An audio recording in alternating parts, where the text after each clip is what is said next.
One of the most trusted and popular Bitcoin wallets has been compromised. We've been in Bitcoin for close to a decade, and today is one of the saddest days we've ever lived through. This might be one of the biggest security issues we have seen. So today we're going to tell you who's at risk, how to protect yourself, and whether this hurts the fundamental thesis for Bitcoin and Bitcoin self-custody. Honestly, huge show. We've all, I think all of us Bitcoiners have had a stressful night. And if this is your first time kind of hearing about this, you're not on Twitter, like this is a very critical show to watch and of course share to your friends. This is a big story. Think of anyone that you helped on board. I do have Kent here. I do have Nico with me. We have the packed house, guys. So let me get straight into it. So for you guys here that are completely unaware of what happened, there is a cold card security risk and immediate action is required. Now, when I say immediate action, I don't mean to make you panic. Right now is not the time to panic, but you do have to move your funds right now if you are using a cold card. And so just to kind of give you the breakdown, and then I'll kind of explain what happened and as much as we know currently. And then of course, we will give you like what we think is the best thing to do if you have the equipment and of course, if you don't. So important, a major security vulnerability was discovered in cold card hardware wallets yesterday. For your own safety, of course, make sure you know what's going on. Take the necessary actions immediately, all right? So the short of it, the TLDR, the basic breakdown of who is affected, and maybe you are, is cold card MK2s, MK3s, MK4s, MK5s, and Qs are being drained. Now, there is a bit of a caveat here. From what we've seen, it's been UTXOs from 0.15 to 0.25. So if you haven't checked your cold storage right now and you are using a cold card from the MK2 or even all the way up to the Q, you should definitely go check out your cold storage. Guys, if you're using a cold card, transfer it to another transfer it to another wallet, like immediately, wallet or exchange. Like do not wait. This is not like we're not clickbaiting or hyperbolic. We're not being hyperbolic. We're not trying to get your attention. Literally, this is an emergency. This is code red. If you own a cold card, transfer the funds from that cold card to an exchange or to another just anywhere. Get it out of cold card immediately, right now. This is developing as things go by. We wanted to get the most important message to you guys right off the rip of the show. We didn't want to save it towards the later of the show. We want to tell you guys the most important part.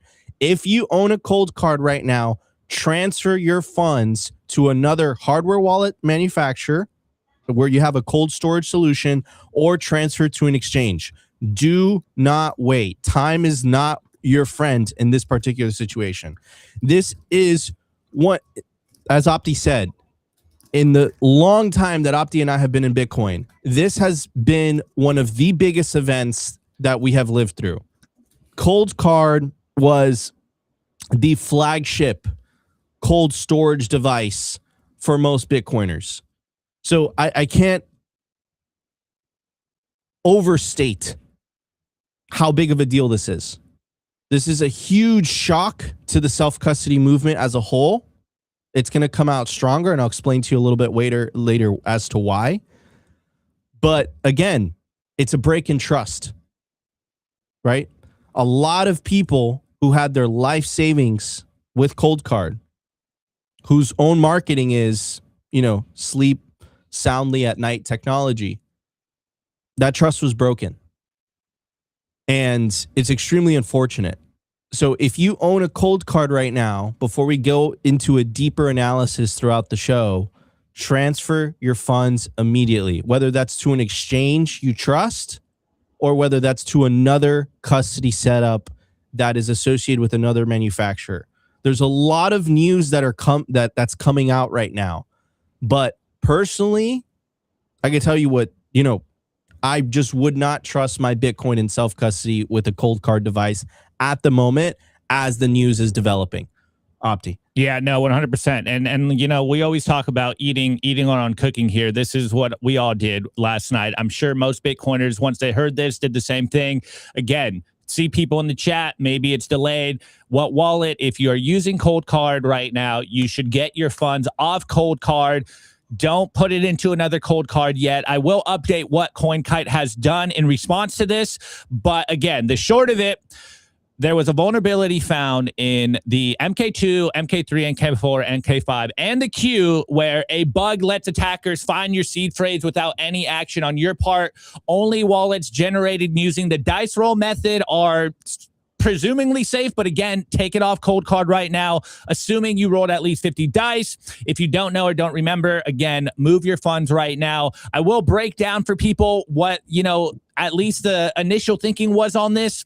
But essentially, for everyone out there, just in layman terms, there's this idea of creating entropy to make your seed phrase, a random generated number to create your seed phrase. Well, apparently, from what we're all seeing in the analysis, there was a bug, a critical bug in the COLDCARD software from 2020 era. So if you created a COLDCARD cold storage with COLDCARD and it was around 2020, 2021 and onwards, your seed phrase is vulnerable right now. And the attack, from what we saw, it seems like it was someone that, I don't know, like vibe coded something with AI, and maybe this is why the attack was limited to under 0.25 UTXOs. And from everyone kind of looking at this, it wasn't the most sophisticated attacker, which is why we keep telling you that sophisticated attackers are currently looking through this, and it's going to expand, and it has started to expand more. Yeah, so now that it's out there, now that the exploit is out there, you're going to have more computing power behind this. You're going to have more sophisticated hackers behind this that are going to exploit this bug. Now, to give COLDCARD credit, they have released a hotfix, but I'm just telling you what I would do personally as a Bitcoiner. The trust has been broken, right? Like I don't know how else to cut it, right? That's not to say, I think COLDCARD is an incredible hardware wallet, right? But for me, at least, if I had Bitcoin, I wouldn't want to leave my life savings on a device that had this big of an exploit contained in it. If you guys choose to, because you have no other option, and you use the hotfix, at least create your own entropy. And the way that you could do that is by taking casino graded dice, you roll them 100 times, and then you create your own entropy that way. But do not use the random number generator on the COLDCARD at a minimum. If you can't get another hardware wallet, if you don't want to transfer your Bitcoin to an exchange, I get it. But do not use the random number generator on the current existing COLDCARD products. I would expect these attacks to continue as time progresses. There's going to be more computing power behind this. They're going to break more addresses, and they're going to steal more Bitcoin as the week progresses. So the block team actually released an incredible post that goes into the details. And of course, we're going to do a deep dive into the CEO of CoinKite, NVK. He released a blog post, and we're going to do a deep dive on all of that. But first, I have it up here. Let me pull it up. I've got it. Okay. Yeah. So, but first, let me read you the blog post by the block team, the BitKey team, and it goes into the details about what vulnerabilities were discovered. So Matt Guy says, earlier today, our Bitcoin engineering and security teams at Block began investigating reports of non-BitKey wallets being drained. To proactively protect our customers, we began investigating immediately. Here's what we found. First, no Block products, including BitKey, are affected. But we want to protect everyone who has Bitcoin in self-custody, so we continue to investigate. Initially, only single SIG wallets were affected. In a remote drain over an hour, the attack is likely ongoing and more wallets will be drained. By the way, it's ongoing as in right now. It has not stopped. including those with 25th word passphrases. They're too weak. And multi-sig setups with weak key generation for more than one key. We discovered 2 vulnerabilities affecting non-block products, including COLDCARD MK2, MK3, MK4, Q, and MK5 at varying levels described below. And in the document linked at the end of this thread, the MK2 and MK3 firmware intends to use the hardware random number generator to generate keys. A mistake in a macro defined in the firmware leads to using only a known UID, timer state, and call history. Wallet generation is deterministic, not random. MK4, Q, and MK5 attempt to compensate at boot with secure element input, but the reseed truncates it to 32 bits, sharply limiting the secret entropy it contributes, far below what wallets should have. If you export a seed generated in a vulnerable cold card and later move it to another wallet, then that same insecure seed is still affected. We disclosed these findings to CoinKite as soon as we could, and their team acknowledged. We're disclosing now to protect people who self-custody Bitcoin. We don't want anybody to lose their money. So it is a big deal. And I do want to give the cold card side of the disclosure and the announcement. They released it. I believe it was this morning. They did a hot fixed. Here we go.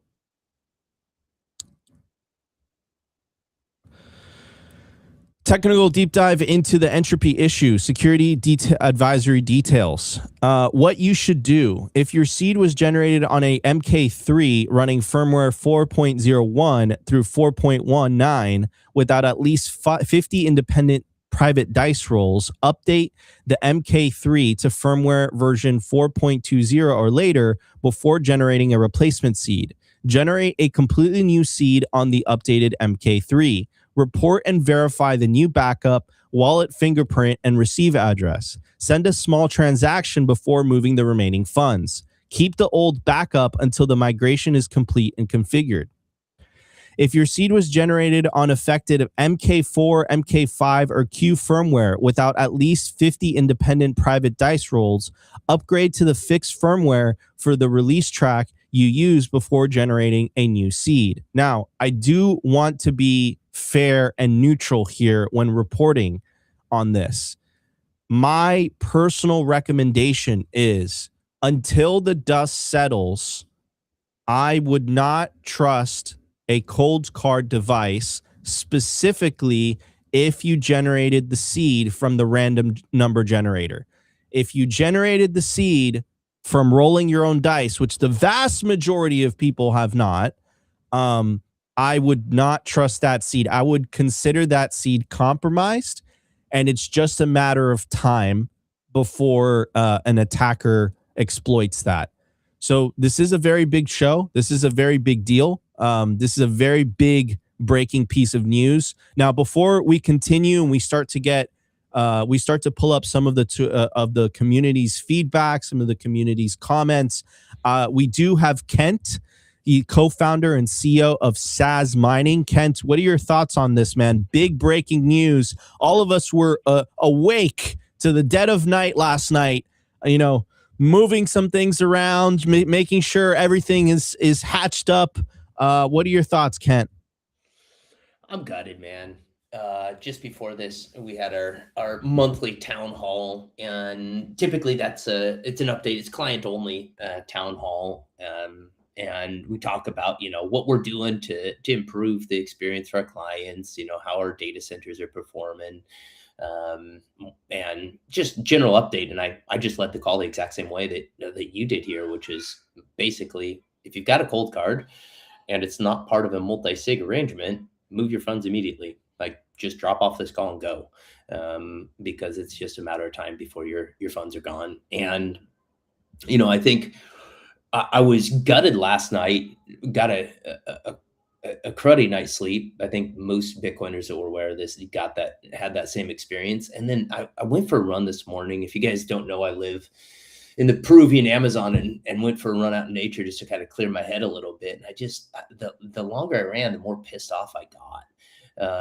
And the reason why I got so pissed off is because, you know, I truly believe the nation state is breaking down right now, and we're moving to a network state. And we're either moving to a panopticon or, you know, we get our act together as the Bitcoin community and develop another way to survive off of Bitcoin as an alternative money. And this just becomes the better stadium for all of us to play ball in. And we move into this type of a reality. And I'm just gutted at the fact that we haven't, like we say, hey, there's no governance in Bitcoin, right? But there damn well should be some police in Bitcoin, some self-policing. There's only 3 things that a hardware wallet needs to do and do right, which is to generate a perfectly random seed, which I get is hard, but that's why people pay for a good hardware wallet. It should generate a random seed. It should be able to use that seed to sign, and it should protect that seed so that nobody else can get it. If you do those things, those 3 things, you win as a hardware wallet, assuming that you're usable.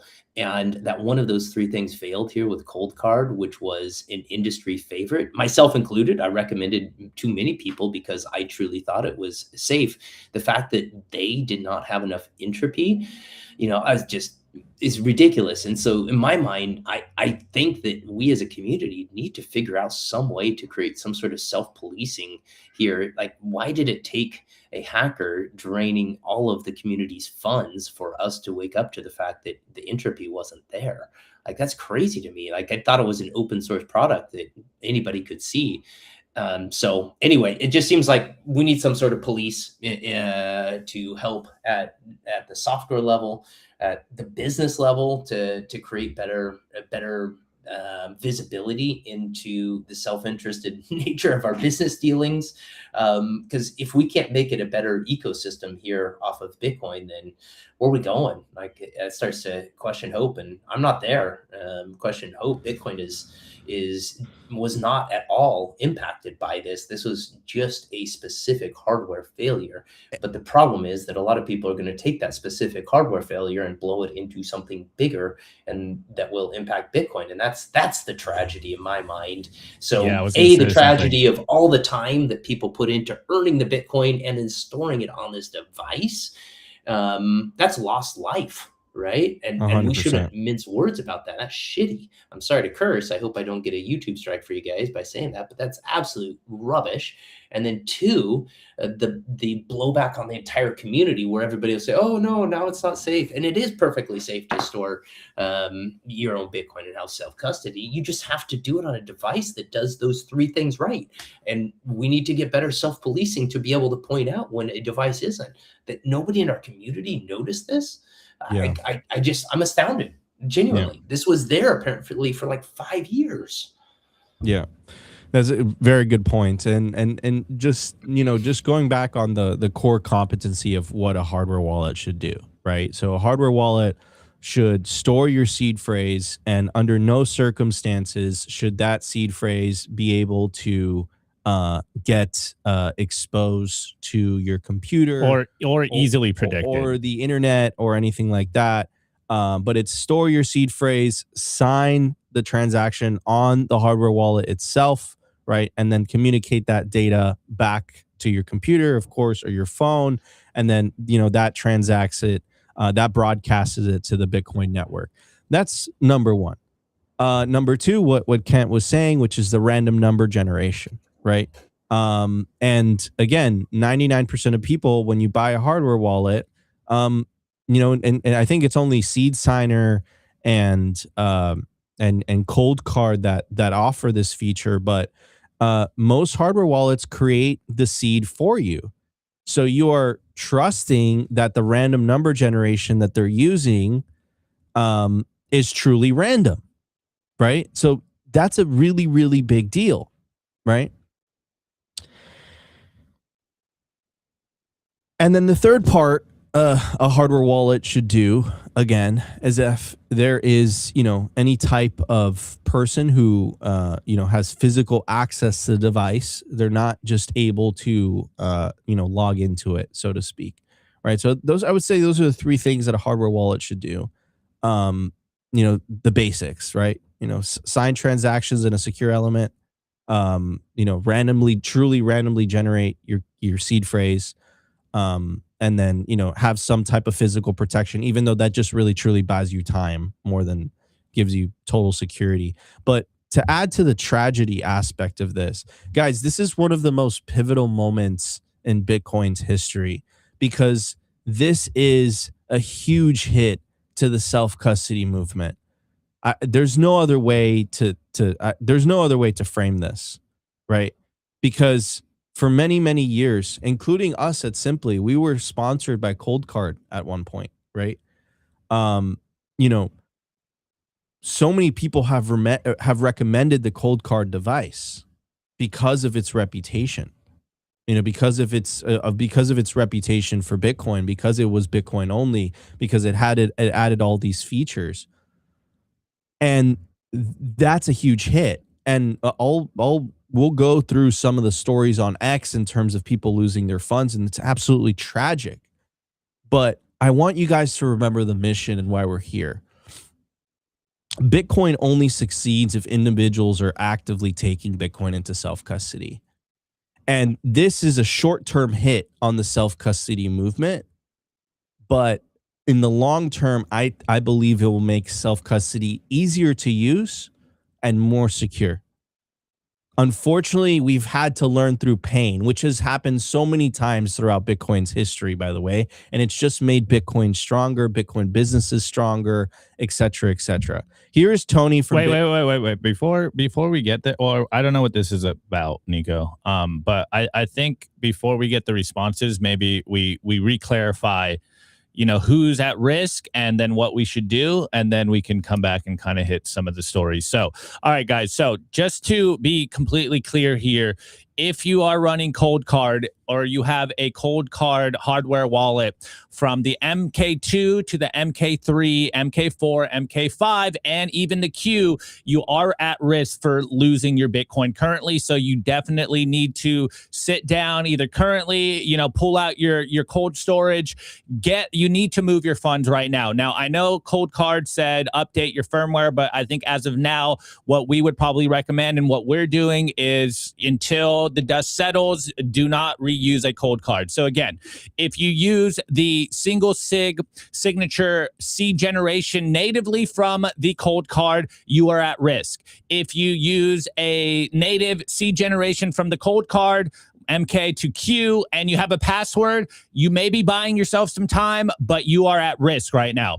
If you did the 99 plus dice rolls to create your seed phrase, so you have your natural entropy, it seems like you might be okay, but again, you are at risk, and I would probably move my Bitcoin. If you are doing a multi-sig with multiple COLDCARDs, like 2 MK3s, 3 MK3s, MK4s, etc., you are at risk right now. So if you are using COLDCARD in your setup right now and it is a single point of failure, I would move my funds out of the COLDCARD into some other hardware wallet manufacturer, whether it's another hardware wallet, an exchange, or a multi-sig setup, even a hot wallet if you're in a pinch. Again, I know you might not have all these tools just laying around and you thought you were good, but right now, again, you want to get your Bitcoin off the COLDCARD. And Nico's probably more of an expert on this. So Nico, I'll pass it to you. I think let's do best practices. Yeah. So and then kind of like in a pinch practices. Yeah. So first of all, the immediate call to action is move your Bitcoin off of COLDCARD. That's the immediate call to action. I know, to be fair, right? It's better to be on the safe side than to lose your Bitcoin stack, right? So I always, take the safe side, right? Apparently, right now, the only thing that has been exploited, the only thing that has been compromised is the seed generation on the COLDCARD devices. COLDCARD has released. Wait, can we add that this is a COLDCARD specific issue as of now? Correct. So that I want to make that clear. Correct. So if you just use common sense and you're just taking a precaution, which I highly recommend you do, you should move your Bitcoin off a COLDCARD device and into an exchange you trust, which is obviously not ideal, or into another hardware wallet. And we're going to get into the ones I recommend. And I'm also going to get into where I think this is going. I think the future of self-custody is going to be multi-sig by default. This is something that I've been doing for years. This is something that I've been telling people to do for years. The problem is that multi-sig isn't necessarily that easy to do. There has been a hardware wallet that has solved this issue. We're going to talk about that, by the way. But that is, in my opinion, the future of self-custody. It is multi-sig. Because even if this type of event were to occur, it would, okay, one key was compromised. Maybe another key was compromised. But perhaps they don't have the full setup. And if you don't have the full setup, and if you just have the keys, you can't really do anything about it. So again, multi-sig gives you more protection. It gives you more multi-vendor multi-sig gives you more protection. With the thing with multi-vendor multi-sig is that it adds complexity. I get that, but that's how you eliminate what I learned points of failure. What I learned from yesterday's event, right, is that 99% of people are their way of self-custodying Bitcoin is a single sig on a hardware wallet. That's what I learned yesterday. When I heard the spaces, when I heard everybody talking about it, when I heard everybody that got affected by this, is tragic stories. I'll pull it up for you guys. These are people that have been in Bitcoin for a long time. I was getting phone calls yesterday from people that I knew back in 2017. I completely forgot who they were, but I had their number saved and I knew why they were calling me. So I was picking up and I was like, dude, the COLDCARD stuff, right? And they're like, yeah. And I was like, dude, move your Bitcoin off the COLDCARD. So until the dust settles, we don't know the full extent of all of this, right? But so far, it looks like it's specifically isolated to the random number generator on the COLDCARD devices, which most people have used to create their seeds. Meaning that your seed on your current COLDCARD, if you didn't use the dice rolls, might not immediately be compromised, but over the long term, I would not risk it. Now, I'm going to read you. Wait, hold on, Nico. Here's a good comment, and I think this is what we should be hitting right now. Dude, do people have COLDCARD? They want to hear the steps they need to take to make it safe right now, and not talk about multi-sig. So let's hit that, and then we can hit the stories. Yeah. So the immediate steps obviously is go to COLDCARD's X account, right, and they'll give you hot fixes in terms of firmware updates for your COLDCARD devices. But regardless, that's a band-aid for now. Guys, I'm telling you what I would do, and what my advice is use a different vendor, use a different manufacturer until the dust settles, or transfer your Bitcoin to a trusted exchange. That's what I would do. That's the precaution I would take, right? Because again, this is a big deal. I can't emphasize that enough. Now, I do want to read NVK's post to the community. He wrote an article, and I do want to yeah, exactly. I do want to I do want to read this. So first of all, I love the CoinKite team. They're amazing. I think they've done incredible work. So, and I have friends that work there. So this is kind of like a tragedy overall, because I'm sure that, they've spent, this company, I think it's more than a decade old, right, trying to make the best, Bitcoin maxi wallet, and then for this to happen, like you can imagine how they're feeling internally, right? So I have a lot of empathy towards them, and I have a lot of empathy towards the victims of what just happened, right? So here is NBK's letter to the community posted on X. To all CoinKite users and the entire Bitcoin community, I'm sorry and I'm devastated. Our team is heartbroken about yesterday's news. As a team that has dedicated our lives to securing the Bitcoin held by millions of individuals, businesses, and families, this is our core responsibility, and we fell short. If you know anyone who owns a cold card, please make sure they see this. Some affected users may not be watching social media right now, and every hour matters, which is exactly what we've been telling you since the beginning of the show. We do not store customer information and would appreciate all assistance in reaching affected users. If you generated a seed, pay close attention to this, because there's not a specific cold card that's mentioned. If you generated a seed using a cold card wallet, move your funds now using our updated best practices before reading any further. I understand, right, from the cold card perspective, our recommendation at Simply Bitcoin is move it to another hardware wallet or move it to an exchange, which again is not ideal. We take full accountability for the firmware bug, and we offer our sincere apologies to those affected. We continue to work 24/7 to understand and fully scope the extent of the issue. And then he goes on to say what we're doing today. They shipped a hot fix. They'll publish a full technical write-up. They'll publish updates. They're committed to working with affected users who want to pursue a police report, insurance claim, or their own investigation. We know an apology doesn't return anybody's funds. We know we'll have to earn back our users' trust. That starts with being open and telling the truth about how this happened.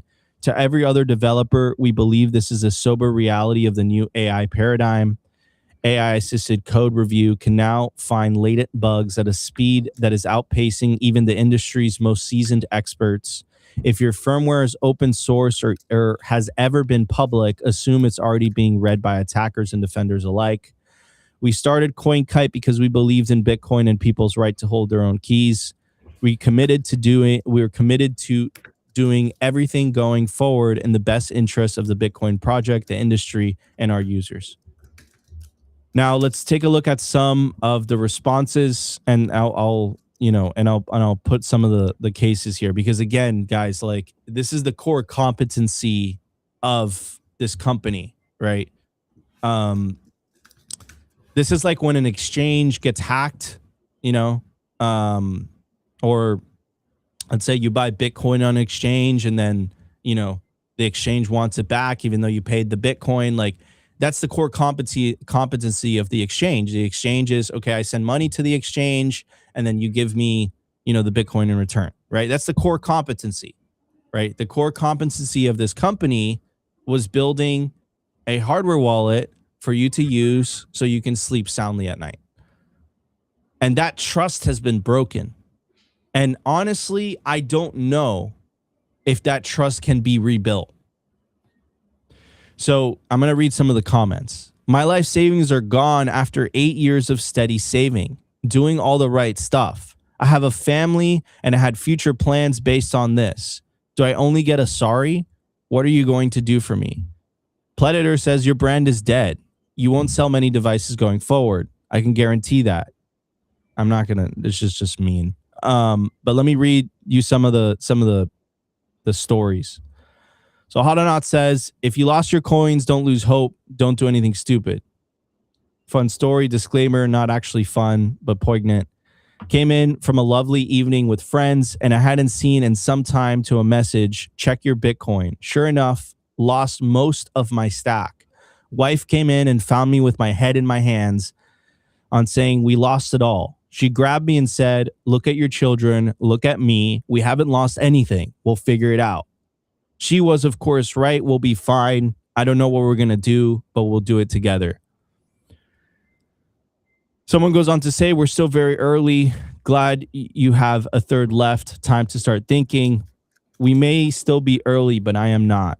Bitcoin might just have to be a young man's game. When I first found out about Bitcoin, I cashed my wife's 401k and put everything I had into Bitcoin.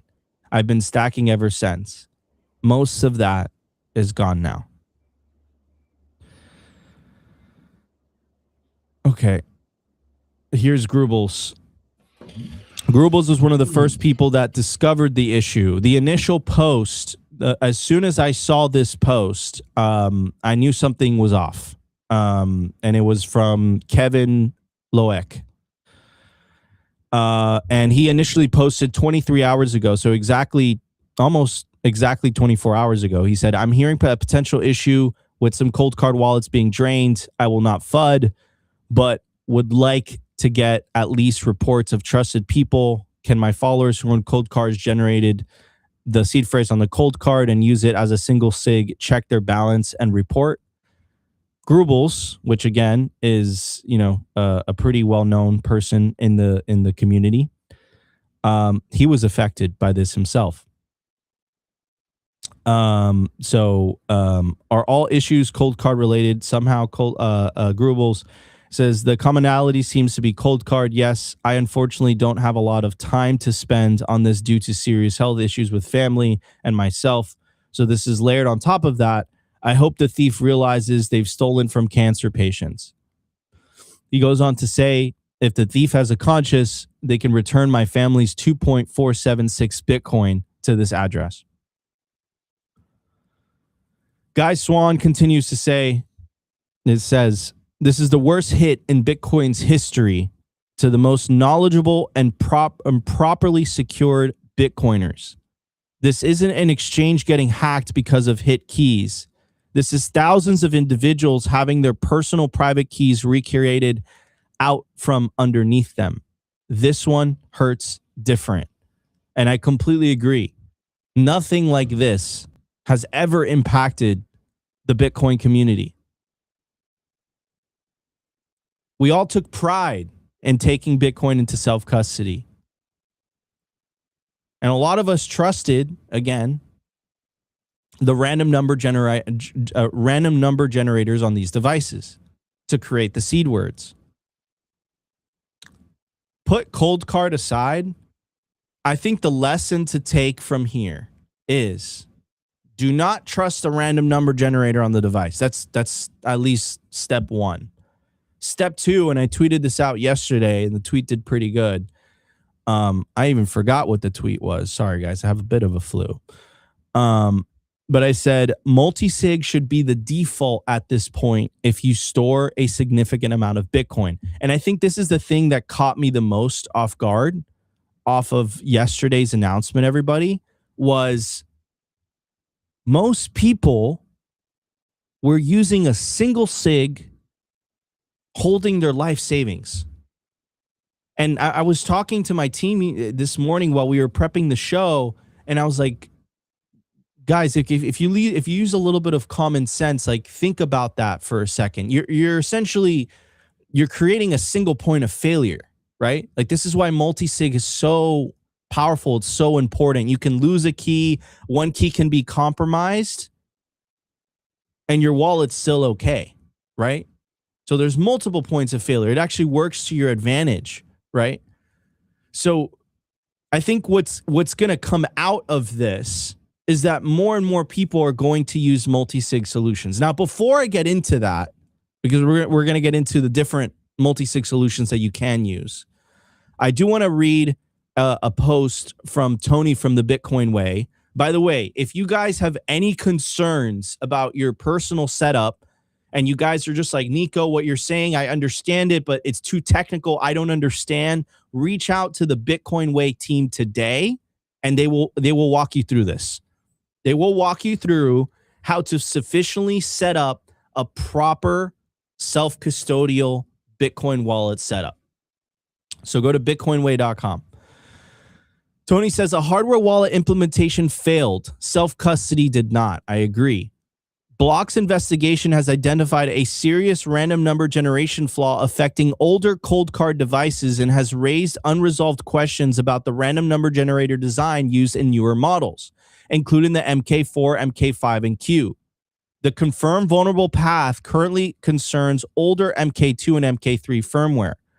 Practical exploitation of the newer models has not been established. I mean, according to the Block report, it has in some capacity. So we are monitoring the technical evidence closely and will update our guidance as the facts develop. This incident reinforces an important principle. Proper self-custody must never depend on a single device alone, which is exactly what I was saying earlier. The Bitcoin's Way methodology uses strong, independently generated passphrases, disciplined verification, and layered security to reduce the impact of hidden implementation failures. Anyone using a seed generated by affected firmware should treat it as compromised and migrate to a newly generated wallet immediately. Anyone concerned about their setup and unsure whether they are practicing self-custody safely can contact the Bitcoin Way for guidance and whether or not they're a client. Never trust, verify. Proper self-custody remains the standard. Okay, now moving on to the second part of the show, we're going to be talking about where I think the future of self-custody lies, where I think this is going, and the products that are currently being offered to solve this issue. This is not going to be a regular Simply Bitcoin live show. This is going to be a special today because this is a major announcement. We'll be right back just after the quick break. Here's the part that nobody says out loud. Buying Bitcoin on an exchange and leaving it there isn't buying Bitcoin. It's buying an IOU. And the last decade has been a masterclass in what happens when those exchanges don't deliver on their promises. Bitcoin Well is a self-custody Bitcoin platform. That means that when you buy Bitcoin, it goes straight to your self-custody Bitcoin wallet. You actually own it from the very first transaction. They're available both in the United States and Canada. Pricing is transparent, straightforward, and no nonsense. And if you're buying a larger amount of Bitcoin, Bitcoin Well Infinite gives you concierge-level support through a dedicated executive Bitcoin advisor, premium help for when it actually matters. You can also stack a little extra through the referral and wishing well rewards. A nice bonus on top of the owning your own Bitcoin thing. So go to bitcoinwell.com/simply and sign up for the Bitcoin Well portal today and buy Bitcoin you actually own. Paper burns, paper floods, paper fades. If your seed phrase is written on paper, it's not really backed up. It's waiting to disappear. Stampseed's DIY kit lets you hammer your seed words directly into commercial grade titanium. Fireproof, crush-proof, waterproof, and permanent. Once your words are in the metal, they aren't going anywhere. Use code SIMPLY at stampseed.com for 15% off anything in the store. That's stampseed.com, code SIMPLY.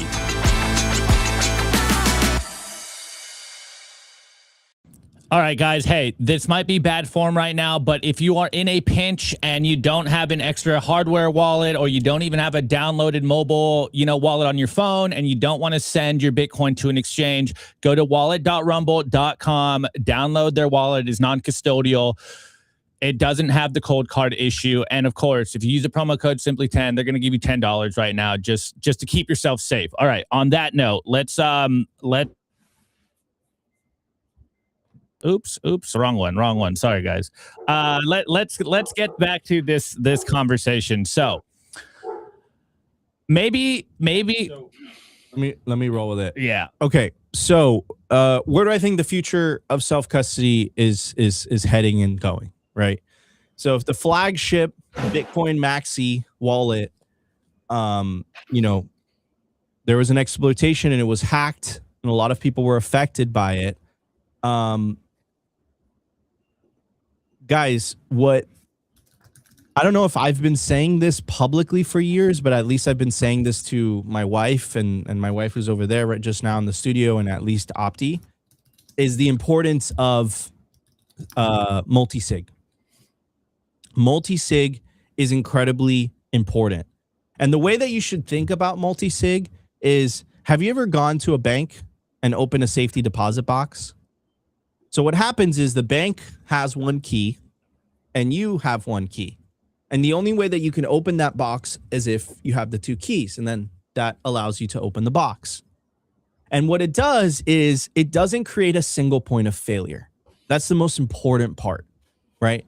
Now, multi-sig could be achieved in many different ways. You could set up a multi-sig wallet yourself, right? Using the what's the name of the wallet? I can't the Electrum wallet, the Sparrow wallet. And then there's collaborative custody solutions like Casa, Unchained, and Nunchuck, which are all great. Or what I would recommend, where I think this is going, and yes, I know they're a sponsor, but it's a badass wallet, the BitKey wallet. I think this is the future of self-custody, in my opinion. It has multi-sig built in, and it's incredibly easy to use, and there's no seed phrase that you have to write down, or you can lose. You can lose. So like if you have, for example, a friend that you want to recommend self-custody to, and you're looking at this and you're like, I can never, like, this is crazy. Like, you know, like this is the device. Has multi-sig built in. Has one of the keys on your phone's secure element. Has one of the keys on block servers.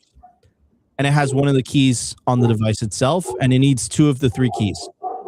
The way that you sign with it is you put your fingerprint, it approves it, you tap it on your phone, boom, it sends your Bitcoin wherever it needs to go. That's it. And the block guys are working on the privacy aspect of things, so they don't even know. I don't know the technicalities of it, but I've had conversations about with the BitKey product lead on this in Bitcoin Vegas. We posted on our X account where they're coming up with a solution where Block doesn't even have access to your transactions. They don't even have an input into what you're holding, right? On the privacy aspect of this. Obviously, it has a recoverability feature. So let's say Block were to fall off the face of the planet, you would still be able to recover your wallet. Another really cool feature as well of the BitKey is you can have a collaboration with family and friends. So let's say you lose one of your BitKeys, right? Opti, you were talking about this earlier. Yeah. So part of what's really cool for BitKeys is like you can basically, we used to have the phrase Uncle Jim. You could be, you know, the IT team for your family, and when you set up the BitKey, there's a way of it. I don't want to call, I forget what the feature's called exactly, but you're basically the backup, and so you need a BitKey, your family will need a BitKey, and through the account you can use each other as references. So you know, if you lose your phone and your BitKey, then as long as your brother doesn't lose all of his phone and BitKey, then he can help you get into your Bitcoin funds using the BitKey as the third key. And then you can string this along to more people. So, you know, it is very user friendly for not only the experienced Bitcoiners, but for, you know, like your friends and families, at least no one get in this situation again. It's user friendly and it has multi-sig built in. In my opinion, after yesterday's day in infamy, I do not believe that most Bitcoiners that are taking back their sovereignty through self-custody are going to just leave their Bitcoin on a single signature device. I think that's going to change and evolve as it should. Now, BitKey makes it easy on one device. There's other ways to do it. The other ways to do it is to use a collaborative custody setup. As I mentioned, there's multiple different companies that offer it. Unchained, Casa, Nunchuck. They're all different in some type of ways, but essentially the way they work is they hold one key and you hold the other two keys. Now, even if your COLDCARD seed was compromised yesterday, if you had a collaborative multi-sig set up, wouldn't have mattered. The attacker wouldn't, they would have just had access to one of your keys. And that's it. It's done. Story's over. Right? So this is the importance of multi-sig. And let's go back to like first principles. Also, let's go back to first principles. Let's give one more option. If you don't want to go the collaborative custody route, you could also like use Sparrow. That's one of the best multi-sig setups as well. You could set up a multi-sig setup yourself. Absolutely. Yeah. It's more technical, but you can do it. It's an option. Just understand it's more technical, and if you make a mistake, it's very unforgiving, right? So multi-sig increases the complexity, it increases the security, but it also raises the bar in terms of your technical knowledge required in order for you to use it in a secure and safe way, right? So you don't want to find yourself in a situation where it's too technical, where essentially you lock yourself out of your own Bitcoin. And I've heard stories of about that as well, right? So you kind of want to find this happy middle ground between the two. But after yesterday, July 30th of 2026, guys, I'm telling you right now, I think the future of Bitcoin and self-custody is multi-sig, specifically for large amounts. I don't think we're going to go back to a world where individuals are going to be trusting in a single signature on a hardware wallet, or again, even single sig with the password. And let's go back to first principles here for a second, right? Let's go back to first principles. Let's go just basic common sense. And I was telling my wife and Jacob and Opti about this morning when we were crafting the show. You buy $100 or $200 device, right? Let's say you buy it, and you're storing your life savings on there. Does that make sense to you? Right? Let me ask you something else. You're buying $100 or $200 device, and you're trusting that device to generate that seed phrase for you. Does that make sense to you? Right? Like, this is why multi-sig is so important, right? So it's just kind of like basic common sense type of principles in my opinion, right? And where I see this playing out is multi-sig becomes inevitable. Easy to use multi-sig. I think the best example of that is the BitKey. But again, you can go to the collaborative custody route, or as Opti said, you can do a sovereign multi-sig, which again, very technical. Probably for like just 1% of users. Very technical to do. You can do it. But it's an option. You can do it, but it's extremely unforgiving if you make a mistake.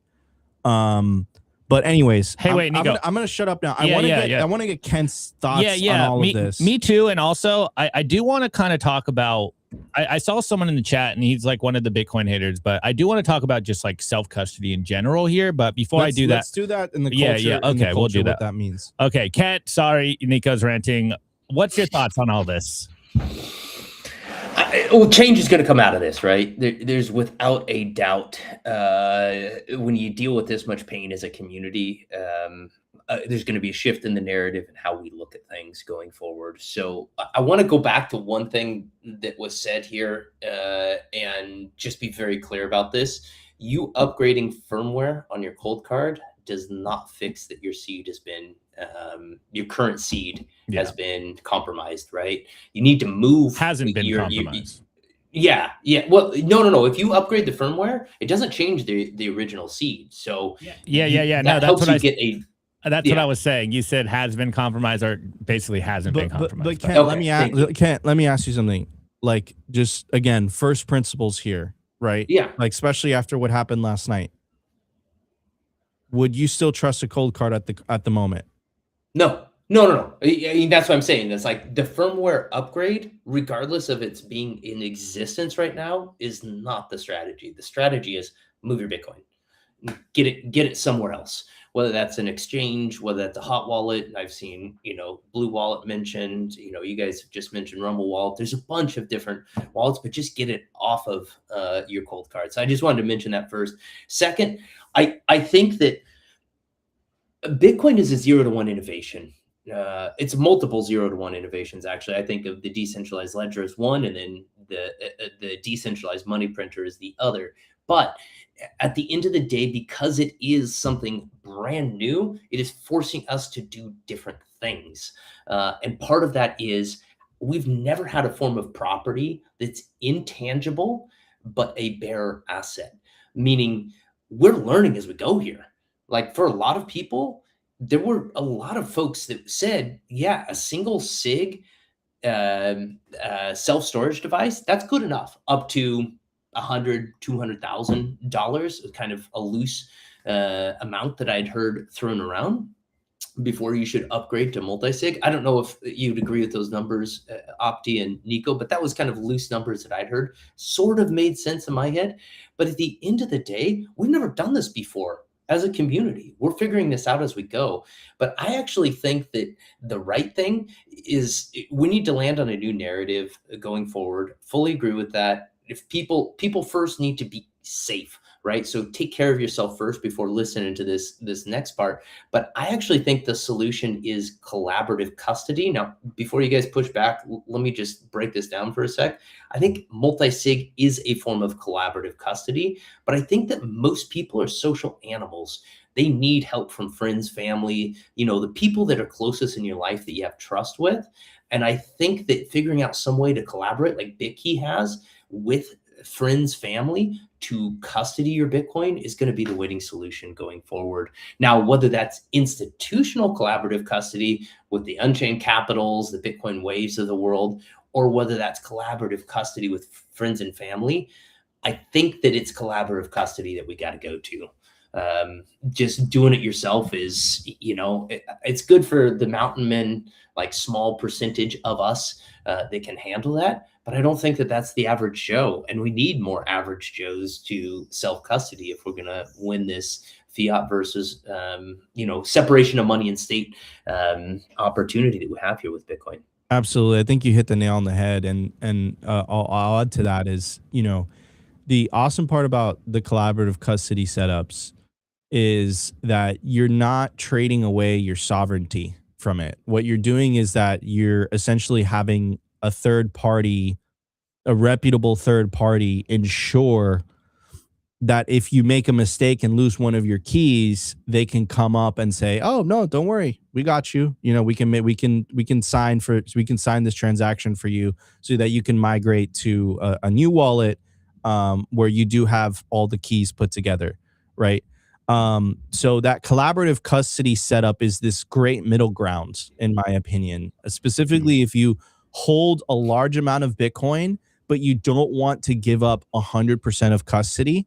Collaborative custody is that middle ground that has multi-sig, has an institutional kind of backing to it. The bigger companies, whether it's the ones I mentioned, whether it's Unchained, Casa, or Nunchuck, again, they're very reputable.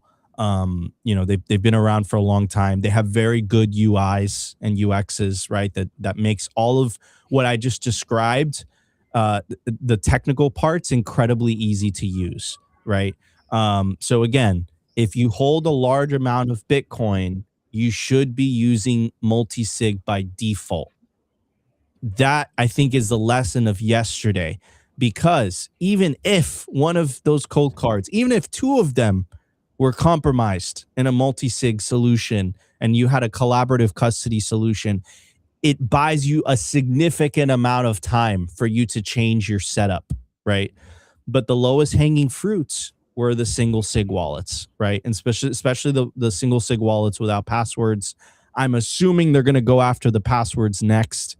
The password part is just like, it's giving you a little time. Don't consider it safe. Correct. It buys you time, but that's all it does, right?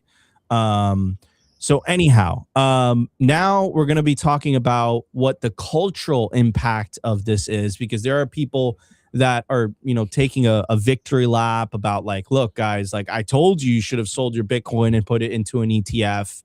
I told you this would you should have done this. What are the regulatory impacts of this? Right now, there's a fierce battle going on in Capitol Hill regarding the Clarity Act. I don't think it's going to pass at this point, but this just gives more ammunition to the enemies of the industry to say, look, you guys are the future of money.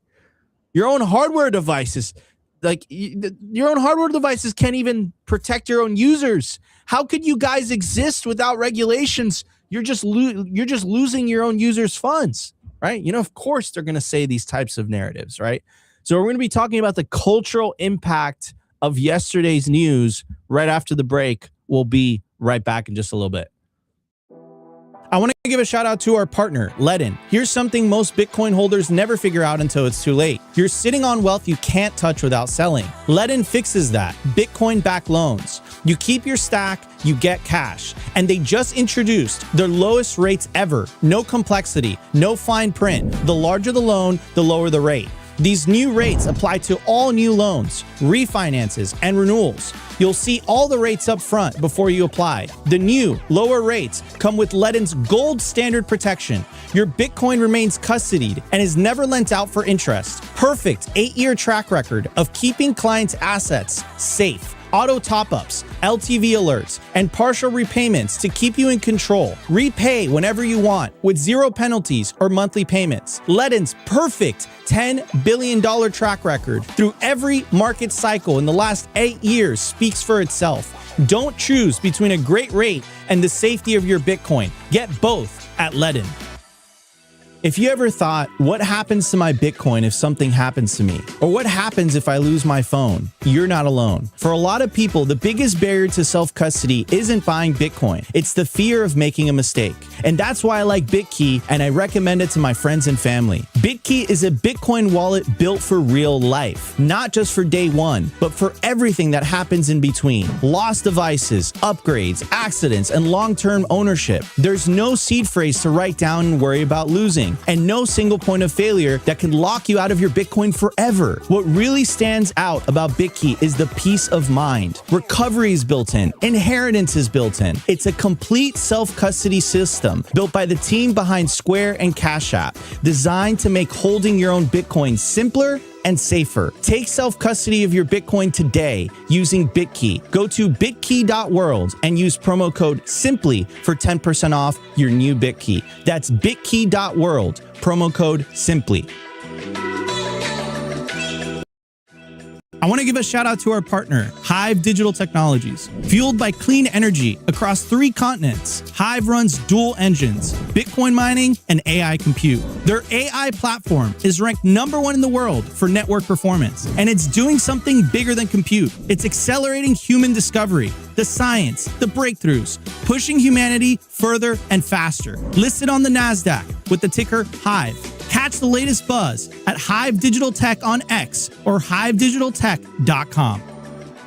You secured your Bitcoin, but did you secure your devices too? They're still broadcasting your location and digital footprint. GPS, Wi-Fi, Bluetooth, cell, 5G, EMF, all of it is leaking. Escape Zone fixes that. Their Faraday bags block every signal your device emits, so you decide when you're detectable, not the grid. Built for Bitcoiners who know sovereignty isn't just your wallet. It's your phone, your hardware wallet, your keys, and your entire digital life. Go to escapezone.com/simply and use code SIMPLY for 10% off. That's escapezone.com/simply, code SIMPLY.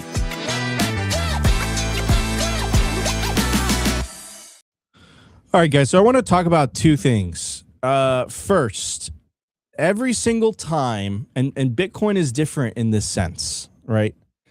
Every single time there's a crisis, you know, in the nation state model era, what happens is people reach to the government and they're fearful, and the government says, yes, we're going to come in and we're going to save the day, right? So, you know, after the 9/11 attacks happened, what was the outcome of that? It was horrific. It was terrible what happened. But what were the outcomes of the 9/11 attacks? We went to war in Afghanistan, and then they took advantage of the fact that the American people were so upset, and they used the New York Times to basically convince the American public that Iraq was somehow a threat to the United States, and then we entered into the Iraq War, which I think we could all agree was a mistake at this point. And then the infamous Patriot Act, which has not been repealed, by the way, still exists today, which has ever since been used against American citizens. So every time there's this knee-jerk reaction of like, oh my God, there's this catastrophe happening. Daddy government, please come and save me. We should be wary of that, right? And the anti-Bitcoin politicians are going to take advantage of this, and they're going to say, see, that's why that's why the industry needs to be regulated. That's why self-custody shouldn't be allowed. That's why people should only transact on regulated exchanges. That's why people should only have their Bitcoin on custodians. That's why. Because if not, these types of things are going to keep happening again. The cost of freedom isn't free. The cost of liberty isn't free. It costs something. You want self-sovereignty? That comes with personal responsibility. The two come hand in hand. This is why this event is so tragic. But in a way, it's going to make this movement stronger and more resilient than it ever has been before. So I want to warn on the regulatory side, because I see some people in the comments asking for regulations and saying stuff like that. Asking the government to fix this is not the solution. Let the free market come up with the solution. Let Bitcoin entrepreneurs come up with the solution. We have been. Look at how far we've come. This industry started in the heaps and ashes of Mount Gox, and it raised up like a phoenix to the point that you had a presidential candidate speaking at a Bitcoin conference. Look at the progress that we've made. And we continue to get stronger and stronger and stronger because we are battle tested.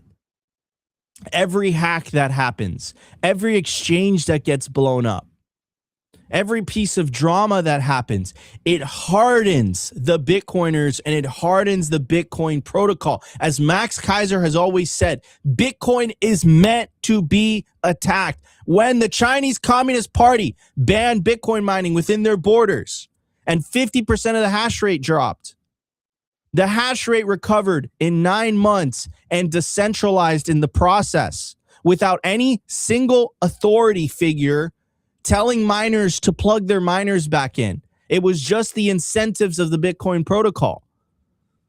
So I push back on a call for regulation. Bitcoin doesn't need regulation. If Bitcoin needed regulation, it would defeat the entire purpose of Bitcoin. And this idea that governments can regulate Bitcoin, ultimately, at the end of the day, what I think is going to happen is that it's going to be Bitcoin that is going to end up regulating government, but only if we take this self-custody thing seriously. And this movement did, without a doubt, take a hit yesterday, but it will come back stronger. Now, I do want to show this post from British HODL. British HODL comes in, he kind of owns it. Some people don't like him. I like the guy. Every time he comes on the podcast, he's nice to me. I'm nice to him. We get along very well. Some Bitcoiners don't like him. That's between him and them. I like the guy. I think he's funny as hell. He's a great content creator, in my opinion. But he comes from the TradFi world. He comes from the gold world, right? He doesn't come from the Bitcoin world. Opti and I were like, Opti, they didn't want to open an account for him, right? And then for me, it was like, I just didn't like where I was in my life. And I was like, wow, let me just go all in on this thing and let's see what happens, right? So you what happens with that is that you start to become a maximalist. You're like, no, it's Bitcoin or slavery. It's Bitcoin and my self-custody and nothing else, right? So British HODL says no serious person with self-custody will self-custody after this. They just got kicked out of spaces by the Bitcoiners for trying to tell them the truth.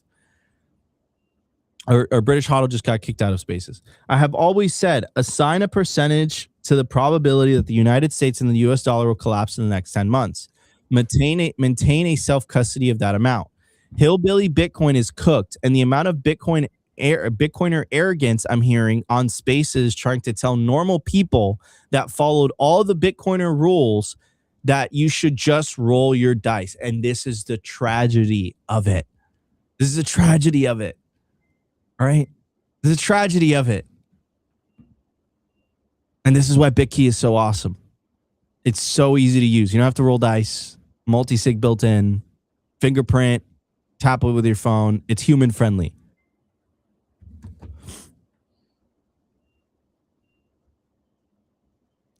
Maintain a self-custody of that amount. Where do these people get this level of arrogance? This is real parents, real family, real people who have lost their entire savings listening to the Bitcoiners talking shit about IBIT and recommending COLDCARD, the most recommended highbrow Bitcoiner wallet. And now they just say, just roll the dice. Life savings are gone. I mean, next up, he said, how many bad actors are using AI right now to find existing vulnerabilities in Bitcoin self-custody wallets that Bitcoiners have been promoting for years? Is this worth the risk for your entire life savings to be part of the circular economy so you can look cool to your digital friends? Will your progeny, is that how you say it, Opti? I don't even know. Progeny be proud of you if you're next.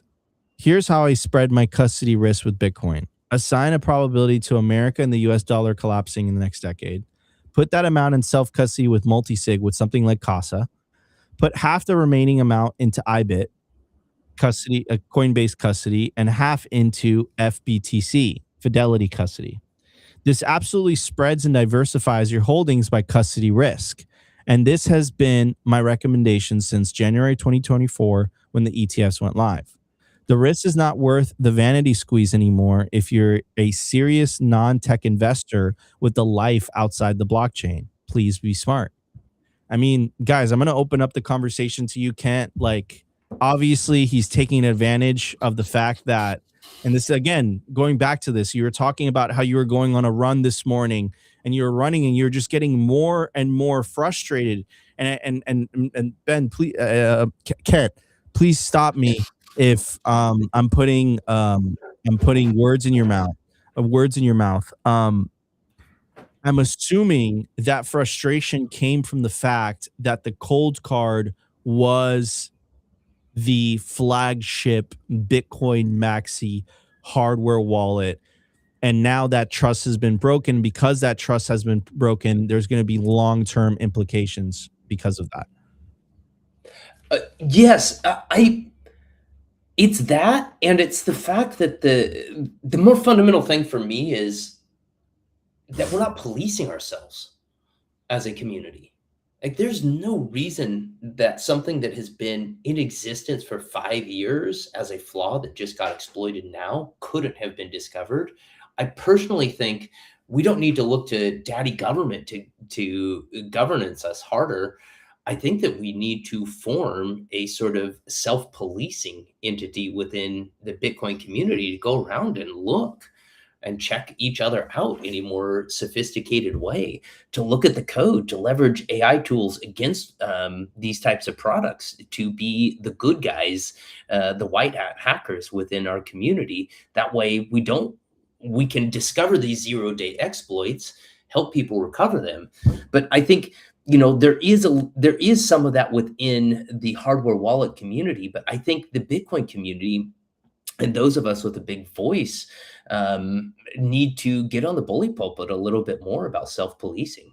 And we need to call out when we're making bad moves. You know, we're all self-interested actors in this ecosystem, right? No, 100% Kent, but man, sorry guys, I've been fighting a flu. 100% Kent, but I just don't think things are going to be the same. No, I agree. Is the conclusion that I've come to after the events of July 30th. I just don't see them. It's not the same, right? Like you made such a great argument in the beginning where you were just talking about, listen, like what does a hardware wallet have to do? It's just like, you know, it's 2 to 3 main competencies. That's it. You know, that's literally what they have to do, right? And then one was broken, and then unfortunately, the one that was broken was the one that the Bitcoin community rallied around the most? Yeah, I think trust is broken, and I think that there's going to be an inflection point. I think to give up on custody outside of institutions is a failure of the movement to separate money and state. And so fundamentally we have to be better. Like that's the argument about the policing is we've got to be better. And to me, the thing that is better is, I'll give you a little anecdotal story here. I don't know how I did it, but somehow, I got involved with Bitcoin late 2015, and somehow I managed to pull my mother, who's in her 70s now, into Bitcoin, and she got it. She likes sovereignty, and she started to collect some Bitcoin. And honestly, like 4 years ago, she's like, I just don't feel comfortable with this self-custody stuff myself. And she started checking out the collaborative custody options. And now, I'm hopping on a call and she's checking out stuff with trust and stuff. And I'm proud of her, right, for having set this up in a way that is secure and safe and, protecting legacy and all that.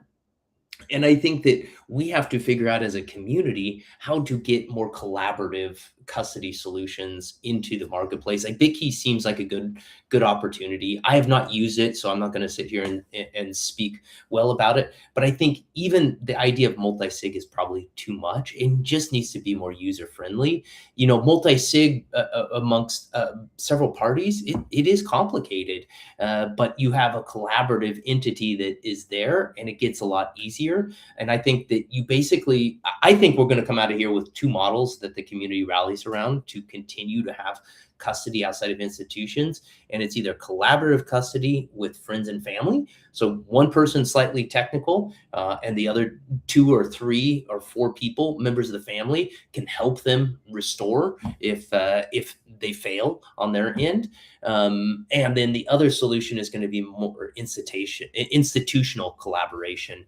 But I think that's the only way that we keep the bare asset side of things, because I think that a lot of folks are going to probably give up on the single sig approach after this. I mean, I would understand why. Yeah, 100%. And I agree with you, Kent, right? Like, I think that's exactly where the industry is heading, right? There's going to be these collaborative custody type of models with friends and family. I agree with you. The traditional collaborative multi-sig setup is not complex. This is why the BitKey is awesome, because it has the multi-sig built into the device, so it makes it incredibly easy. Also, Casa does a pretty darn good job as well.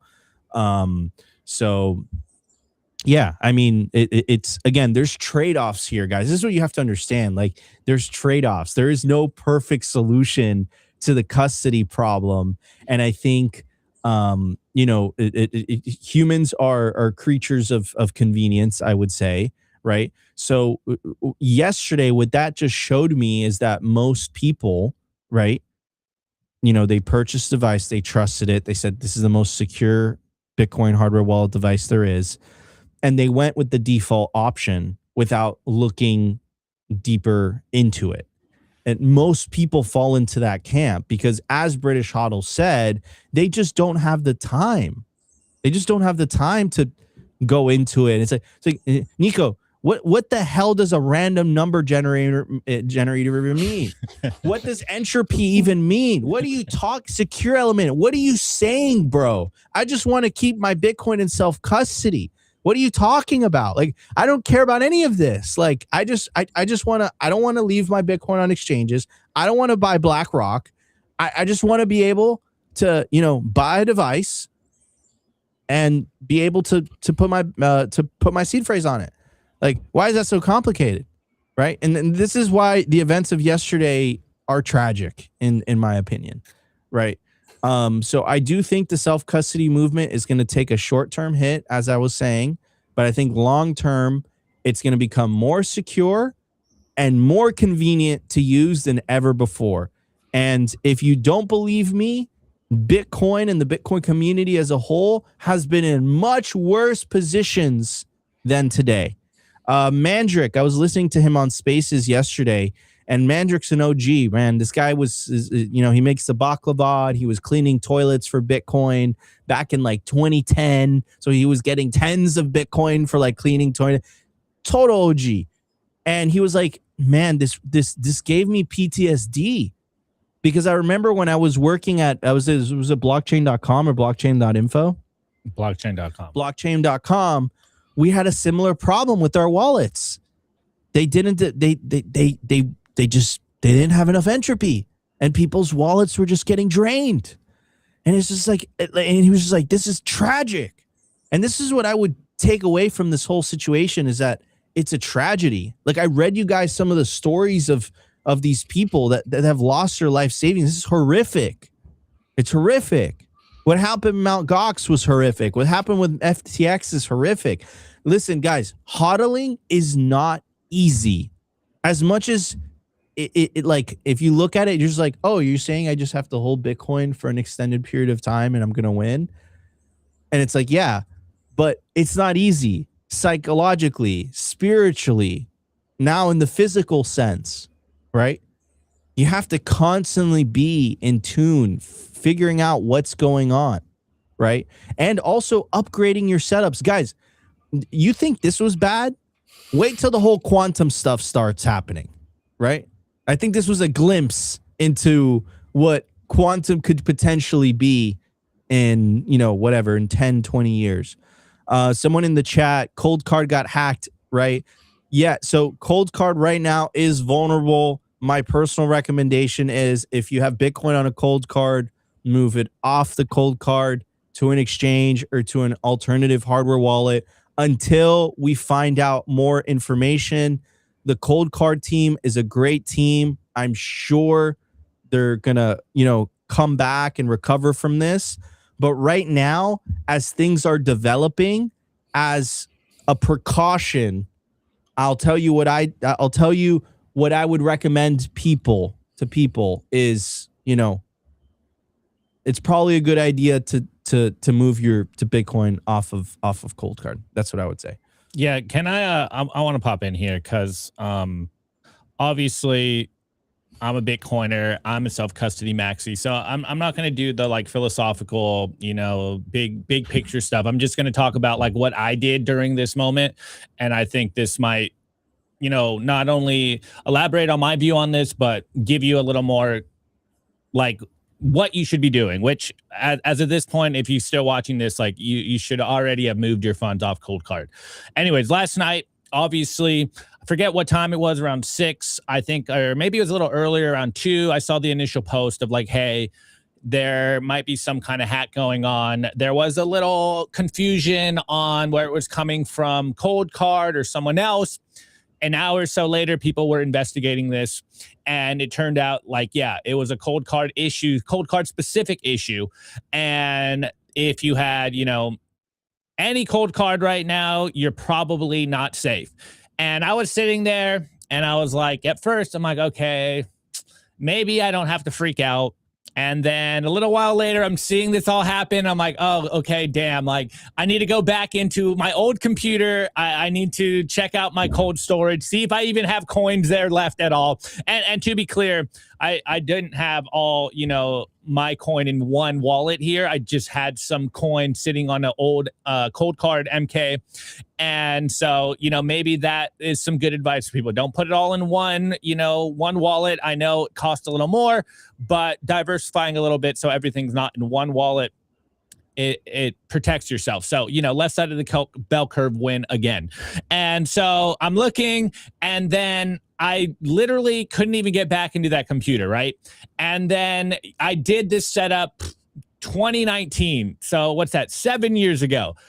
Throughout the process, I started to realize, like, I have checked my Bitcoin wallet. I can make sure I can get in, but I haven't sent Bitcoin from that wallet in a very long time. And part of that was like, oh, man, I'm almost even forgetting how to do this. So the overcomplication of your Bitcoin cold storage, it does come in, especially when you're panicking and you're stressed. And so I'm sitting there, and then I had a couple of friends call me who are also Bitcoiners. Everyone's like, yeah, I'm kind of freaked out by this. I'm going to move my coin just in case. I'm going to get out of COLDCARD, put it in anything at this point that isn't a COLDCARD. And so we're all on the phone kind of doing tech support for each other. And I was just having issues because I didn't have everything updated as I probably should have. I thought everything was good. Again, you kind of overlook some of this stuff. Finally, I wasn't affected by this, and maybe that's where my thinking might be different than someone that is affected by this. But throughout this process, obviously on Twitter, it was very interesting to see some people that were very helpful. Some of the most, quote, toxic Bitcoiners, it was like all hands on deck. All right, let's get everyone informed. Let's tell everyone what they need to do to protect themselves. And then there was some people that were trolling and cynical, and maybe that was bad form, obviously. But hey, not everyone's perfect. And so we're all trying to figure out exactly what's going on. And then by like 9, 10 o'clock, it's like full-blown emergency, like take action immediately. Okay, if you haven't moved your coin, you probably should call your friends and family. Anyone you recommended a cold card at this point, get it off a cold card. You know, everyone's kind of doing the rounds, doing their tech support. And then finally you get like, you feel secure for a moment and you're like, oh, okay, cool. Like I didn't get wrecked. And again, this probably does color my view of this. Anyways, I say all that to say that I personally am not going to be scared away from self-custody. I think the idea of going to an ETF or, you know, yeah, like an IBIT or Fidelity Bitcoin right now, like that literally defeats the whole purpose to me, because I want to have control over my money. I understand that they have institutional grade custody or, you know, TM, but there are management fees that you have to consider when you put it into an ETF. You know, you're paying a certain percentage for the company to hold it for you. Yes, that's a trade-off compared to your custodying Bitcoin, maybe more secure than what you would do. But personally, that's not what I want to do. And so, yes, I had to move my Bitcoin, not necessarily in a panic. I was feeling a little anxious, but I just quickly moved my Bitcoin into another wallet. Is that the final resting point for some of this coin? No, but it was better than having it in a cold card. Obviously, I think a lot of us over the weekend are going to be looking at other hardware wallets, looking at doing a multi-sig setup, whether it makes sense to them, whether they're feel, you know, advanced enough to do that. Or maybe, I think a lot of us through this process, for me, what I realized, like, I am semi-technical, but the convenience factor and the security factor is huge. So, you know, it's like, I think a lot of me and some of my friends are like, okay, I think we're just going to move to the BitKey real quick. That seems pretty good. Yes, there's trade-offs to this. Nothing is perfect, but all we were doing was, let's just get it off cold card for now, put it either in another hardware wallet, put it in at the very least a mobile wallet. You know, you could go to an exchange, but then there's obviously KYC kind of concerns there. Maybe you don't want an exchange to track your Bitcoin. So there's options here, but the end all be all of this conversation is you want to get your Bitcoin off the cold card right now. I do think that the industry will get stronger moving forward, but in the moment, with the dust kind of not fully settled, and obviously like the horrible stories that we heard, it's just like it's been a brutal day. It's been a brutal 24 hours. And I don't think any Bitcoiner should be, and I don't like shoulds and could have the word of, but like any gloating right now is like, it's just bad form. And, you know, protect yourself, protect your family.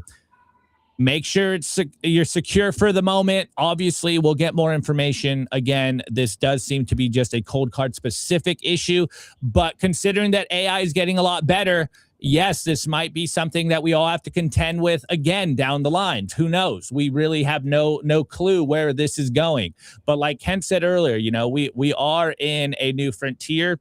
And the best we can do in the moment is just kind of protect ourselves and our friends and our family. And I'm sure, like Nika was saying as well, the products will get better.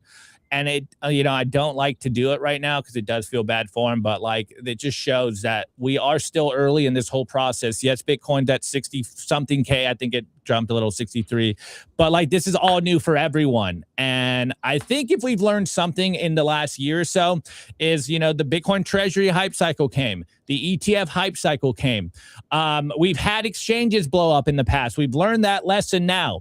Now we are in a self-custody lesson here where the industry will get better. We will all get better at what we should recommend, what we should be doing. So again, it doesn't help people. It doesn't, you know, it doesn't solve the pain if you lost some Bitcoin right now. But if I had gotten hurt, I would have been devastated today, and you would have been able to tell. But like, would I have stopped saving in Bitcoin? Not at all. It would have been a huge personal setback. but I don't think that this necessarily kills the Bitcoin thesis, the Bitcoin movement. Like, to be clear, Bitcoin encryption and Bitcoin seed phrases weren't cracked. It was just a specific wallet vendor, which obviously is horrible considering that most of us Bitcoiners use COLDCARD in some capacity. So it really is a setback in general, but you know, just do what you can right now. Like we said, you know, minimum hot wallet on your phone. Yes, your keys hit the internet, but we're not saying do that for long form, you know, hodling here. Just do it for now as you figure out what you're going to do for your new cold storage setup. If you have an old hardware wallet that isn't a COLDCARD, move there if you know how to use it. Again, if you have the tools available, if you know how to do this quickly so you don't panic, highly recommend. If you don't have any of that and you don't feel comfortable with the mobile wallet and you have an exchange, you can do that. But also, you know, beware of, if you got all of this Bitcoin KYC, now you're KYCing that Bitcoin. Anyways, yeah, go Kent.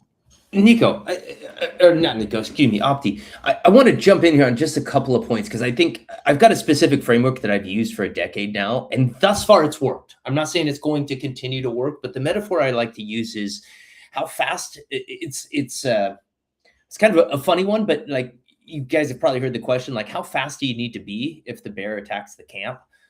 And the answer is kind of counterintuitive, but it's you just need to be faster than the slowest kid, right? And the way I think about that is you don't have to have the best, most sophisticated, most secure setup in the world, but what's the slowest kid in camp? Like, where is that bar, right? And I think what we just learned is single sig without passphrase or without additional entropy is not enough. Full stop. Like, that's the slowest kid in camp now. And I'm sorry if you were there. And I know what I'm saying sounds brutal because I know people's life savings are there and got rugged. And that sucks. That's your time. That's your life force. And my heart genuinely goes out to you because I've seen these Twitter posts people are stating. It doesn't change the value proposition of Bitcoin. It just changes how you set yourself up to be secure. Right? If you look at it right now, the fiat ecosystem is stealing from you. It is. They call it inflation, but it's theft. It's theft of your time, right? You may have stored a bunch of your time in Bitcoin on a device that you thought was secure. And I'm sorry you weren't faster than the slowest kid in camp when the bear attacked yesterday, if you got rugged. And that sucks because I would have said you were yesterday at this time. I would have said that you were totally fine. And to find out that line is much higher than I currently thought, that's horrible, and means we all have to adjust and adapt. And I think that is fundamentally what this moment in time is akin to Mt. Gox. I wasn't around for Mt. Gox, but after Mt. Gox, you know, prior to Mt. Gox, the cohort of people that were in here were very different, right? And something about Mt. Gox was such a traumatic event to our industry that we grew up. Now, did we grow up all the way? Not at all. I mean, growing up is a big process, but I would come back and say that July 30th, 2026 will be a growing up inflection point for our industry. Yeah. All the attributes of Bitcoin did not change, but none of us are going to go to single sig without further entropy on our wallets any longer, or recommend that. Like, you'd be shunned if you were to say that after today. So we're going to grow up. We're going to develop better solutions, just like better solutions came out of Mt. Gox, like better exchanges came out. I think we're going to see the same here. And this sucks. This sort of pain sucks because a lot of your time was just stolen if you're one of these people. And you need to figure out where that bar is now. And it's got to be at least additional entropy thrown onto your device, because everybody that did that with the cold cards, they largely had the time to get themselves to safety. But really, the goalposts have shifted to either multi-sig or collaborative custody. And I would argue collaborative custody is the better solution for most people. So I'm sorry the game just upped, but you know, do you want to stay in the fiat ecosystem and let the government continue to steal from you because they're going to keep printing money, and you know they will? Or do you want to continue to try to stay accountable? And that's the tough message. And I think what you choose, your choice, of course. For me, I'm going to stay on this side and continue to work on self custody, and I'm going to increase the bar for my own situation so that I'm less ruggable when the bear attacks again, because it will. It's a great analogy, Kent, that you use there, and I would say that yeah, yesterday was a tragic day, but Bitcoin will come out stronger because of it.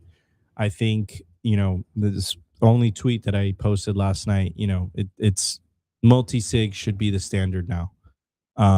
If you're holding a significant amount of Bitcoin, if you're holding Bitcoin for day to day and stuff like that, okay, single sig, fine, right? It's not going to be, it sucks. You got a little bit of money stolen, but it's not at the end of the world. But having your life savings on a single sig $100 or $200 device, it's basic common sense. Does that make sense to you? Right? This is where, again, you have multiple points, multiple keys, ideally spread across multiple jurisdictions, right? The multi-sig rabbit hole is quite deep. Or again, you can get devices. I see people in the chat like the BitKey, which again have multi-sig built in. Then you can use promo code Simply. I think you get like 10% off or something.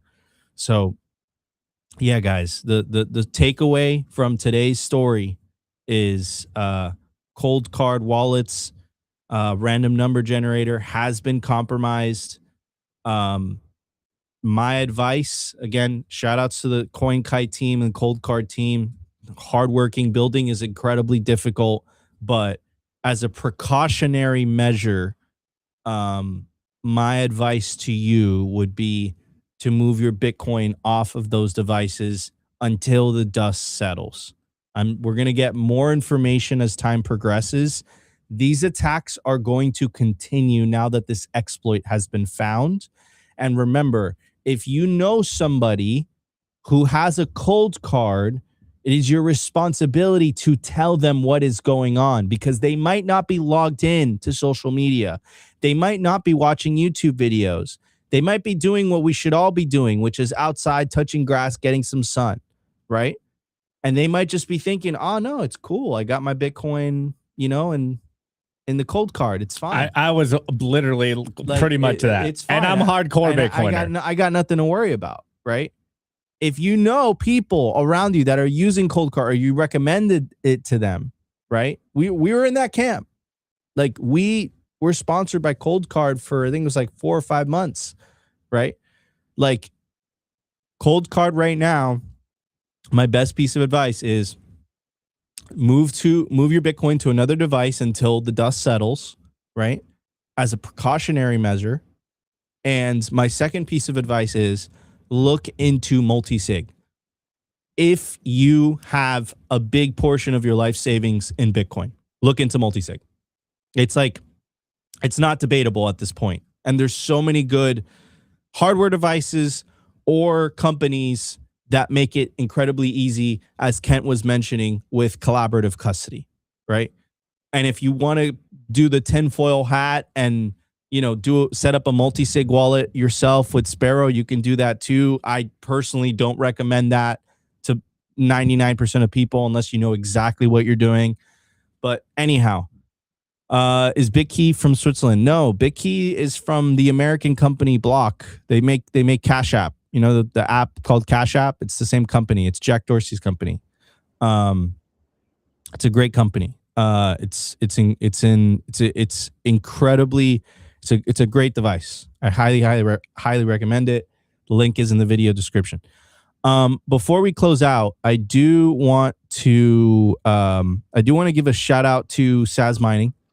Saz Mining is Bitcoin mining as a service. They're the Uber Eats of Bitcoin mining. So you go to Saz Mining. That my wife is here, so I'm trying to make her laugh when I say Uber Eats. It didn't work. I made her laugh. Oh man, that is funny. So the reason I'm saying it's like the Uber is because it makes Bitcoin mining incredibly easy, right? So you go to the SAS Mining website, has an incredible UI. You know, you purchase your miner, and within 24 to 48 hours, your miner's up and running. It's sending wild sats directly to your dashboard, and the incentives are aligned, right? Because the way that SAS mining makes money is only if your miner is up and running as well, because they take a portion of the hash rate rewards, right? So if the miner isn't running, SAS isn't making money. So their incentive is for your miner to be running, right? I loved aligned incentives. So Kent, thank you so much for joining us on the show today. Really appreciate it. I mean, we didn't plan it, but you came on one of the most important shows of excuse me, of the year. I mean, no, of my entire Bitcoin career, man. I can't think. Maybe the President Trump live stream was one of them. I don't know, man. I mean, I would say maybe one of the most important shows in like a negative sense, you know, like it's been a brutal 24 hours for all of us. So, you know, I think we're all in this, like, you know, to Kent's point earlier, like we are kind of all in this together. And I saw, I forget who it was, and kind of to add to what Kent says, and I know we're trying to wrap up, but I saw someone tweet, I think it was CoinJoe and Chris, and he's like, look, the Bitcoin industry needs to have standards more akin to like the aviation industry, where yes, we're free market, yes, we're capitalists, you know, yes, we are all competing here in the Bitcoin space, but when it comes to critical software and hardware infrastructure like Bitcoin wallets, maybe this will be a point where there is a lot more collaboration and everyone is sharing, you know, good practices, because we're all watching this. This is essentially, at least for us Bitcoiners, similar to watching like a plane crash. And, you know, it would be unfortunate if, you know, the plane crashes and then everyone just digs their heels even more and not going to share and communicate and collaborate with other Bitcoin wallets. So, you know, to Kent's point here, maybe that will be a silver lining here. And we truly believe, even if it doesn't happen like that, I know for a fact that Bitcoin self-custody, Bitcoin hardware wallets, even mobile wallets and exchange custody, all that is going to get better from this point forward. It's just, that's how it's going to work. I know it's going to be like that. Can I see how it happens? Not at all, but this will improve. The UX will get easier. It'll be more convenient. It'll be more secure. So. Absolutely. All right, guys, I have a little bit of a cough. I wasn't originally going to come on today's show, but Kent was coming, and then this news was coming, so it's like I can't not do it. So Opti, I'm sorry. No rest for the wicked. I'm sorry if I get you sick. Yeah, guys, if I'm not here on Monday, you know why, okay? You know who to blame. But I do want to give a shout out to our sponsor. Guys, help decentralize the Bitcoin mining the Bitcoin mining protocol. Go check out Ocean. Take control of your Bitcoin mining and make more money. The industry's lowest fees and most transparent payouts. They have a heck of a team. They got Mark. They got Luke Dash Jr. They got Nacho. They got Bitcoin Mechanic. Jason was on the show yesterday, I believe, right? So yeah, guys, point your miners. Tuesday. Point your miners to mine.ocean.xyz:334. And help decentralize Bitcoin mining. All right, everybody, that was today's show. Again, I want to give a shout out to Kent. Kent is the co-founder and CEO of SAS Mining, Bitcoin mining as a service. Go to sasmining.com/simply to start mining Bitcoin today. Kent is doing personal calls. So if you want to know anything about SAS mining, you can set that up right now with Kent. And one of the best times to start Bitcoin mining is at the bottom of bear markets, right? So guys, again, go to sasmining.com/simply to find out more information. And Ken, thank you so much for joining us on the show today. Guys, have a great weekend. I know this was a crazy Friday. Maybe some of you guys are scrambling, but again, this is just a reality check, right? Like, self-sovereignty isn't free. It comes with responsibility. And it's these types of moments that really wake up the community, give them a wake-up call to say, whoa, I got to upgrade my setup. I should have upgraded my setup. Why didn't I look into multi-sig? Because, like, guys, like, here, and I was telling this to my wife, I think it was like this morning or Opti or something like that. Like, if I had Bitcoin, I don't have Bitcoin, of course, but if, Dude, no time to joke. if I had Bitcoin, He doubles down. if I had Bitcoin, He triples down. when I hypothetically set up that custody setup for that Bitcoin, this was 5 years ago. Where was the price of Bitcoin 5 years ago? The same price it is today. You know what I mean. But yes, holy shit, this bear market sucks. I'm sorry, I cursed. I'm sorry. I said not to joke. Wow. I said not to joke. We and I literally have not. We're 5 years effing older, and the price is the same. God. Oh my God. Wow. It's been a fun 5 years. Anyways, let's wrap up the show. Let's wrap the show, guys. I hope you're safe. You know, if you haven't already, get your Bitcoin off Cold Card. Have a good weekend. I guess everyone try to chill out. Also, to caveat, guys, like, shout out to the Cold Card team, man, because they're going through it right now. They're in war room mode right now. I'm 100% sure it's all hands on deck. I have a lot of empathy for them. You know, again, guys, like you cannot deny that they've spent hours and hours and hours trying to create an amazing product, right? You cannot deny that. It's just unfortunate that with these new AI models, with these new AI LLMs, they're just, you know, they can discover these vulnerabilities that like regular security analysts can't, right? Because they're just so much faster. And I'm like 99.99% sure what this. So someone with a Claude subscription was like. No, I don't think it was Claude, because I saw a Rob Hamilton tweet like the big 3 AIs. And he was making the connection that like Kimi K3 launched Monday, and then we got this attack on Thursday. Maybe there's a coincidence there. Apparently, the big AI agents, they have, you know, guardrails there. So it's like there was another conversation about like the white hats weren't able to, you know, jump on this through AI, but somehow the black hats were. So, you know, who knows what AI agent it was, but it was definitely not Claude. I think it was the new Kimi K3 or whatever. But yeah, AI is getting kind of crazy here. It's crazy, and it found an exploit that was sitting there for 5 years and no human being saw it. No human being was able to see it, and the AI picked it up, and it was like, whoa, you know, there's something here. And then obviously someone took advantage of it, and he wasn't really sophisticated, because this could have been 10 to 20 times worse. And this is what I'm warning you guys. 100 times this worse. Is why I'm warning you guys, like over the next year over the next week or two, even if you don't have an MK3, but you have an MK4, what you do is you have time, right? You have. I don't know if you got a week. I would move it out of Gold Card. I would move it out of Gold Card. At best, you have time. You have today. All right. Don't think of it like that. You have till today. Another thing too that I would be focused on, and this is why the precautionary measure is taking your funds off of Cold Card. When the dust settles, we're gonna find out, you know, exactly what the vulnerabilities are, what the pros and what the cons are. We just don't know that yet. And the reason I'm saying that is 2 days ago, I was telling this to my wife last night, actually.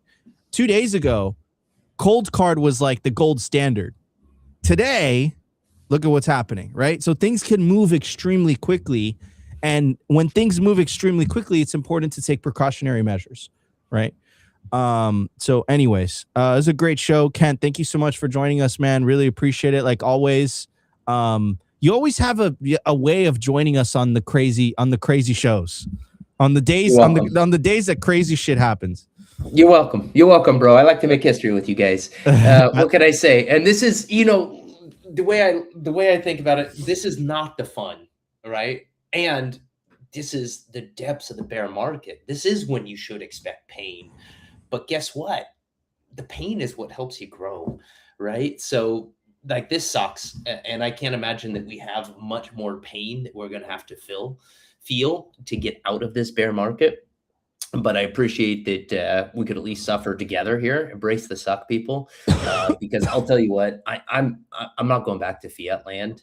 Fiat land is not a healthy place, and as much as this sucks, I'd rather be in the Wild West of you and experience each other out through that scenario than go back to fiat land and deal with the constant theft of the fiat debasement. Yeah, and deal with having to care about politics, right? That sounds extremely depressing. Anyhow, Kent, thank you so much for what? The irony. You love politics. All right. Enough joking. All right, everybody. Wait. Last message. Our heart goes out to everyone that was affected in this. We got to make that 100% clear, and just a tough day to be a Bitcoiner. That's just the final message I want to leave here. Yeah, 100%. It's horrible. I mean, it's horrible. It's very, very bad. Bitcoin will be stronger. But again, man, I don't know what else to say. Guys, this is a revolution. Protect yourself. Yeah. That's about it. This is a revolution, guys. This is a revolution, and there's pain that comes with it, unfortunately. But you could take action right now. And this is what today's show is all about, and also provide you guys with alternative solutions and where I think the future of self-custody is going, which is multi-sig, in my opinion. Anyways, Ken, thank you so much for joining us, guys. Thank you so much for tuning in. I know it was a long show, but again, it was a little bit of a special announcement type of show, just to kind of keep you guys informed, because I see people in the comments. Yes, the Cold Card did sponsor Simply Bitcoin for a while, so we have to make these types of shows. We have to keep you guys informed, shout out to the Bitcoin community. Prayers with the people that got affected by this, and Godspeed to the Cold Card team, because they must be going through it right now. All right, everybody, take care. Thank you guys so much for tuning in, and we'll see you on Monday for a brand new episode of Simply Bitcoin Live. Today's episode was brought to you by BitcoinWell.com, a Bitcoin-only platform on a mission to enable financial independence.